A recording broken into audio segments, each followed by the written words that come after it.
નમસ્કાર મિત્રો, આપ જોઈ રહ્યા છો હળવદ ક્રાંતિ ન્યૂઝ। આજની વાત કરવા જઈએ મિત્રો, આ સામે જે બતાવી રહ્યું એ છે સામતસર તળાવ, જેને ગાડીને કરોડો રૂપિયાનો ખર્ચો કરી અને માટીને એક જગ્યાએ સમાંતર કરી અને જે કંઈ કામગીરી કરવાની છે નગરપાલિકાને ખબર છે શું કરવાનું છે।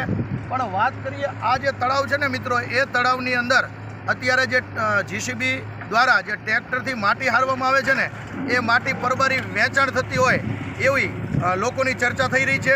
તો હકીકત શું છે એ અધિકારી જાણે અને આગળની કાર્યવાહી કરે, નહીંતર બનશે એવું કે માલ ખાઈ મદારી અને માર ખાઈ માકડું, આવી એક પોઝિશન હળવદ શહેરમાં થઈ રહી છે અને ક્યાંક ને ક્યાંક આવા કૌભાંડી કામ થઈ રહ્યા છે। તો કોના રહેમ નજર ઉપર આવા કૌભાંડના કામગીરી થઈ રહી છે, એક તપાસનો વિષય છે અને તપાસ કર્યા પછી ખબર પડે કે આટલી બધી માટી જઈ ક્યાં। તો આ જે રિપોર્ટ છે એ હળવદ ક્રાંતિ ન્યૂઝનો છે અને આપ જે જોઈ રહ્યા છો એ હળવદ ક્રાંતિ ન્યૂઝ દ્વારા તમને આવા ક્રાંતિકારી કોઈને કોઈ કામગીરી જે થઈ રહી છે સરકારની તિજોરીમાં, ક્યાંક ને ક્યાંક પૈસાની સગવડ થઈ અને હેરામપટ્ટી થતી હોય એમ જ્યાં તોડફોડ થતી હોય એવા પણ દ્રશ્યો તમને બતાવવામાં આવશે મિત્રો। ખાસ કરીને તમે જે દ્રશ્ય જોઈ રહ્યા છો હળવદ તાલુકાનું સામતસર તળાવ, એટલે કે રાજાશાહી રજવાડા વખતનું આ તળાવ છે।